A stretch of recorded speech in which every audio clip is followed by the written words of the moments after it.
Bob Dip, are you there? Hi, how you doing, Jim? I'm doing fine, Bob. How are you? Pretty good. Well, I like to at least make a comment. What changes would I make to YouTube? Yeah. Get an honest businessman to run YouTube. I'm with you there, buddy. I am so with you there. someone who can stand up and say, "Nope, this is the way we're going to do it." I mean, Someone who won't bow to the, how do you say? we'll just say special interest, and it doesn't matter what that special interest is. They bow to special interest and a small but squeaky voice, and it could be from any group. It's like, no, that's not how this works. Listen to your majority audience, because that's the one that pays your bills, right? Is that what you're trying to say? No, Mike. As I say, I always say. Matter of fact, every one of my videos, I invite you to give me feedback because I want to know how I am doing. Mm-hmm. Because it's like I would have another video in, but let's just say I did a little metal detecting and found a ring for a woman whose dog knocked her over and she dropped it in someone's front lawn. Oh, wow. And did she ask you to look for it, or were you just happen to be in the area?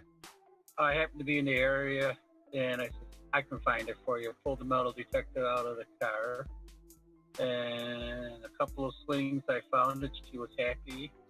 And I pulled out my camera and videotaped. She said, "What are you doing?" I said, "Well, I do a little bit of video for YouTube, if you don't mind." She said, "Well, I don't want my husband to know that the ring fell off."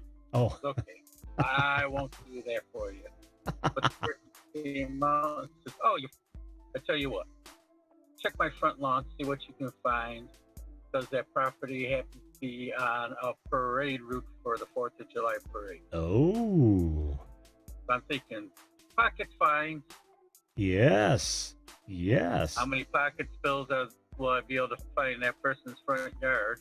And he said, "Oh, by the way, dig out this one area, level it out, because we've got new garbage cans, and the machine that we have is going to need a platform to put the garbage cans on when winter comes." There you go. I don't mind doing that part for you as long as I get paid for at least the extra work. He goes, "No problem. I'll buy you dinner." Awesome. I'm just like any working dog. I work for food. Don't we all?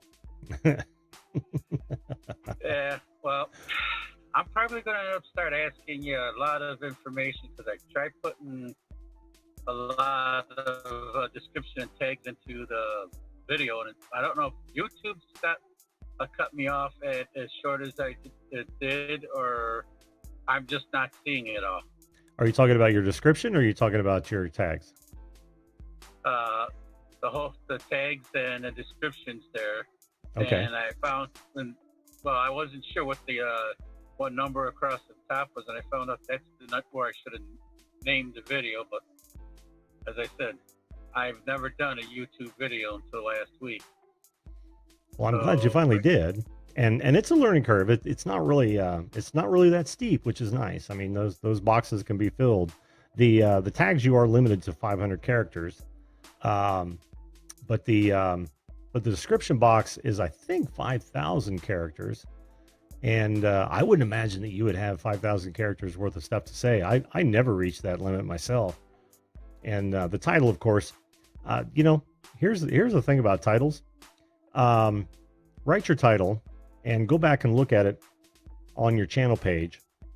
And if anything important has fallen off, rewrite your title, because that's pretty much what people are going to see. Even though there are spaces, you can go further than that and expand on, your title, make sure there's more keywords. But I think what people see are what people are going to go for. They don't know that they can roll over it and actually see the whole title. But I saw your video last night, Bob, and I liked it. It was a really nice, relaxed fireside chat. I even went so far as, because I thought, that would the fire pit that we were looking at would make a nice banner background. And so I captured it, and I was going to play with it, and I ran out of time. But no, it was really nice to sit back and watch you talk about your experiences, for lack of a better term. I'm Well, not gonna give anything away. I want people to go look at it. But well done yeah, for your first video, I thought. yeah, well, I figured, well, I could do a quick fireside chat because at least I can give somebody an idea what they're going to be looking for when they do come to the channel. And I'm probably going to do a couple of shameless plugs for a Made in America store. Maybe they'll do advertising on my page. Maybe not. If they do, oh shoot, I'm just right around the corner from them. I can walk down. Because that fire pit you were looking at was made by them. Ah, wonderful.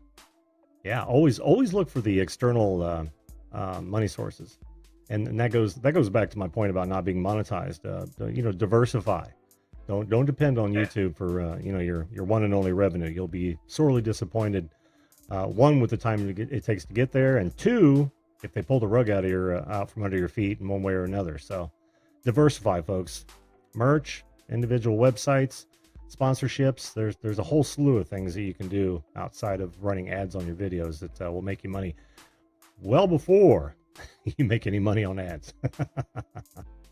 Yeah, I figured and I'm going to have to try to figure out either Patreon or somebody similar to it to at least get some money in, because with having to take care of my stepmother, and right now with my health issues, I cannot.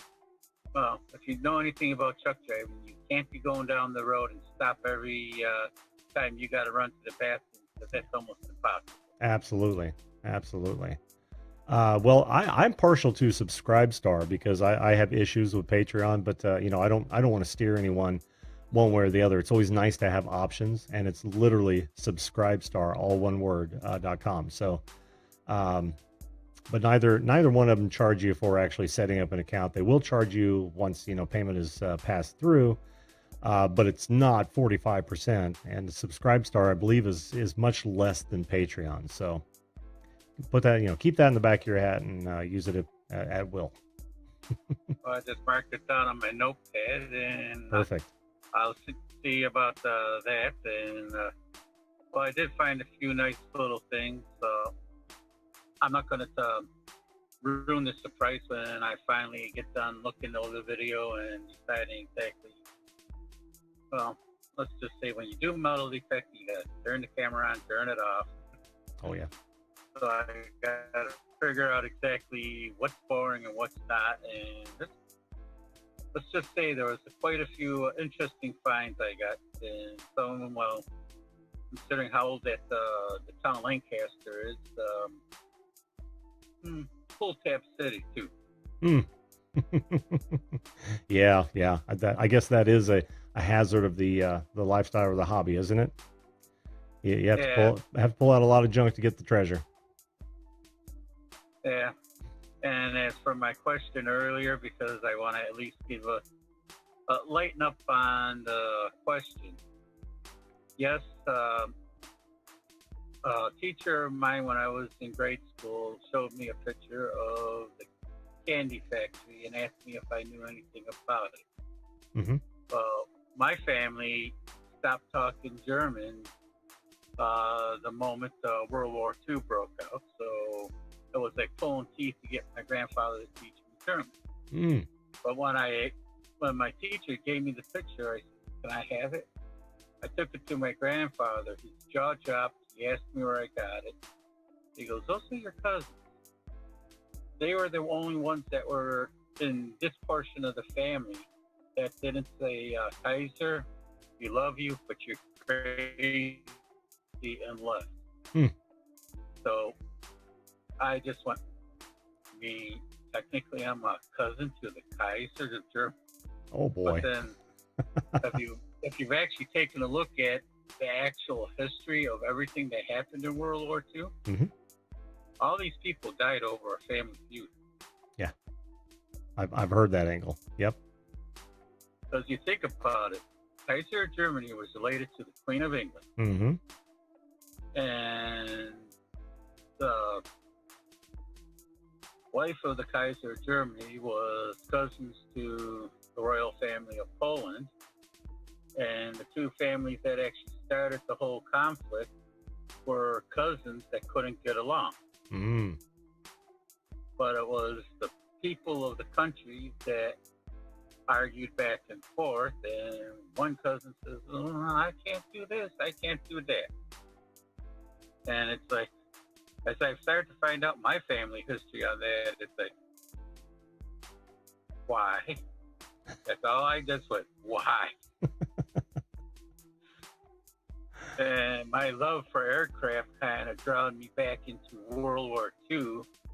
And my uncle's wife grew up in Holland during World War II. And when I started telling her what I've learned from studying the aircraft of World War II, she got a great knowledge of what happened. I don't want to ever remember it again. Yeah. Yeah. Fascinating. Go ahead. I mean, I could, as I mentioned in my video, I could probably write a story about my life and what I found out. The average life of a crazy redneck. You should probably do that, Bob. Seriously. Well, I'm probably going to start putting down my notes in there and figure things out, right down to the adventures I had driving truck, the crazy things I've seen driving school bus, how many times I've had people accuse me of doing damage to their vehicle. I'm good, but not good enough to, replicate the damages of age. Oh, yeah. But, and of course, my favorite one. You're racist. Turn around to the only black man in the shop. David, am I racist? He goes, nah, he hates everybody. Yeah. So I'm gathering that Bob is an equal opportunity offender. Yeah. Yep. When I did safety inspections on cars, if your car was not safe on the road, my line is, I don't care how you kill yourself, but it's the person you may take with you. Right. Maybe somebody I care about. Right. That's the same argument for drinking and driving too, or impaired driving, I'll say. Yep. Yeah. I mean, some of the stuff I've encountered is pure insanity. That's why people call me the crazy redneck, because I prefer to live my life out in the country, and there are those who find me. I'll find a spot where I can just disappear out in the country. When I was younger, and all I do is go in with my dog, backpack, and 2 pistols and 2 rifles, and I go in at the beginning of June, and I come out at the end of September. And everyone would be wondering where I am when I came out. I still got a full tank of gas in my van, probably a few pounds heavier, longer hair, and my dog is happy as all get out. That's the life. Could figure out where I was. Oh man, that is the life, Bob. The life. I can remember wanting that when I was a young man, young adventurous man. In fact, there have been several times where I would go out in the woods, and of course, it would only be for about a week at a time. But I would just lose myself. It would just be me and whatever I was able to capture. I loved it. Just loved it. Matter of fact, the one year I went out, a friend of mine needed to find me. His brother was Army Ranger, so he called him up to find me. He spent 3 weeks before he could find me. And I looked at him, the Army Ranger, you took 3 weeks to find me? I wasn't trying to hide my tracks. I was just trying to hide in the woods. Yeah. He goes, well, if you would have put up a tent, I probably would have found you a lot sooner. But all you did was put up a hammock and 2 ponchos over your hammock. He goes, when I found you the last night before I approached you, I seen the ponchos, I seen your dog, and your dog was about to tear the right out of me. And I said, yeah, well, my dog would have my dog was let me know somebody was there. If you would have went after you and I thought my dog was in danger, well, my dog is my life. I probably would have, I didn't care if it would have been park ranger or not, as I would have said it. Mm-hmm. Mm-hmm. Well, accidents do happen. Sorry, he scared me. I dropped my gun, and but I have. You say there's no mountain lions in New York. I have killed one that came into my camp because it was stalking my dog. Mm-hmm. Mm-hmm. And everyone says, yeah. You went down to North Carolina to pick that thing up. Yeah. Excuse me, but when I go out camping like that, I only got $20 in my pocket. And on my way back, I stop and see Grandma to make sure she's okay and her lawn and everything's fixed and the property's ready for winter. But that's how I lived my life. When I was a kid, well, I lived in the suburbs in the winter. Mm-hmm. And when the summer came, my grandfather said, you can stay with me on the farm, but you gotta work. Yeah, yeah. So by the time I was 12 years old, Grandpa says, go out in the field and grab the best looking cow and bring it in. Thinking, okay, I'm 12 years old. Grandpa introduced me to a couple of people from 4-H. Thinking, okay, I'm going to spend my summer in 4-H. When the county fair comes, I'm going to take the cow to the fair, win an award, and come home with an award and maybe sell the cow with a few bucks in my pocket. I come into the barn figuring Grandpa's going to show me how to dress the cow, care for the cow. He goes, okay, go back, get yourself one of the white jackets on and grab the white helmet. As I'm walking back, boom. Found out his buddy came over, wanted one of the cows, and he asked me to bring it in to be butchered. See, Bob, these are the... You learned what? Yeah, when I was 12 years old, I learned to butcher a cow. See, Bob, these are the type of stories that you need, if you don't write them down, you need to make videos about them. Those fireside chats with those sort of stories, that's gold, man. That is gold. And my first deer, well, let's see, was a 75-yard shot. And I was trying at the time, I just got my hands on a bunch of clearance items, shotgun shells. Mm-hmm. If you're in the military, back in the 70s, 80s, you might have heard of this company, Ballistic Research Institute. Sure. They're selling a lot of rounds to the military for their 12 gauge. Mm-hmm. I bought some. First deer I ever took, you took with one of those rounds. Really? At 75 yards, I figured, okay, the 12 gauge is going to drop by this much. Yeah. Windage is this. Well, the windage I was right on. Well, I was a little bit off on the drop because I aimed for the top of the deer's head. It went in halfway down the spine. Mm-hmm. Mm-hmm. So I did the autopsy, looked at scratch on that slug. So I figured, okay, I'm going to put on clean it up. As I'm checking things out, I was going to be reloading my shotgun shells for trap and skeet. Mm-hmm. I put that slug on the bench. Mind you, I got a old speaker magnet sitting on that bench. The bench has got about a 2-degree angle on it, so everything comes down to the lip. Mm-hmm. That slug rolled up the bench to the magnet. After I checked it out, I realized your armor-piercing 12-gauge slugs. Like, oh. All right, well, don't give them all away, Bob. Oh, no, I didn't give those away. But Well, listen. boy, was I surprised to see that. Oh, I bet. Oh, hell yeah. But it explained range accuracy and the penetration to the thickest part of the deer's skull. No kidding. No kidding. Well, like I said, man, you need to commit those to both paper and YouTube videos because I think that would be a hit. I'll probably do those when I do more fireside chats with that. There you go. I'll just have to figure out what I got to put down. Yeah, But yeah. as I said, I got quite a few. And You know, it'd be a cool shot. I hate to interrupt you, Bob, but you know, it'd be a cool shot.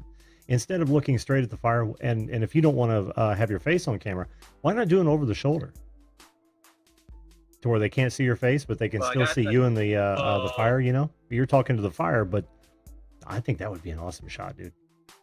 I just now thought Well, I of it. was gonna do that, but the tripod I got has got let's just say no longer can hold the camera. Oh, I see. I I see. put Yeah. it on, it keeps tilting, Yeah. and well, I figured, well, I'll just hold the camera on the fire and just do that. Mm-hmm. Mm-hmm. And oh shoot, maybe I even take a few friends of mine out to the old Nike base and do some airfield shows with my model plane. There you go. There you go. Well, listen, buddy, I'm going to move to my next guest because it's getting kind of late. But I so appreciate you coming on, and I can't wait to see more of those videos, guys. If you want to see Bob, the cherry is broken. He's uploaded his first video ever, and you can find him in the chat. Go check it out. It's how long was that, Bob? That video is a little over 10 minutes. Okay, yeah. And I should have another video out by the end of this week. Fantastic. And my club is going to have a creekside meeting. If I can be able to do a little prospecting and videotaping, I'll do that. And just, perfect. I'm not going to ask anybody to want to be on camera. So it's like, if you see people, are we going to be waist down? Yeah, yeah. Because if you want to be YouTube famous, I'll show their face. There you go. Yeah, you just got some asking to do, but yeah, check his stuff out. Because I'm looking for good things out of Bob. So thanks again, buddy. Okay, now that's got his catchphrase. Some days, well, one day I might meet you down by the river. My saying is, life is an adventure. Grab yours. Oh, I like that. I like that. You heard it here first, guys. Well, maybe second. All right, Bob. You have a good evening, my friend, and thanks so much. Come back on in a bit after you get some more videos up, and we'll talk about those. Sound good? Okay. Thank you. Love everybody out there. And as Jim says, and I invite you, look at my videos, give a little feedback. If there's anything you think that can be improved on, let me know, because even though I've done professional television, I don't know everything. Yeah, it's a different. First to admit, I don't know everything. Yeah, it's a different world. So yeah, everyone should help others out if they can. All right. Thanks, Bob. All right. Take care, buddy. Catch you next time. All righty. Bye-bye. All right. Bye.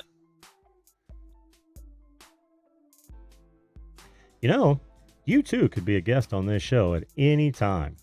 We're live every weeknight, 10 p.m. Eastern Standard Time. All you've got to do is hit that subscription button and ring that bell right now. Oh, and while you're at it, why not share this video? I'm sure my guests would appreciate it. Thanks again for watching, and we'll see you live.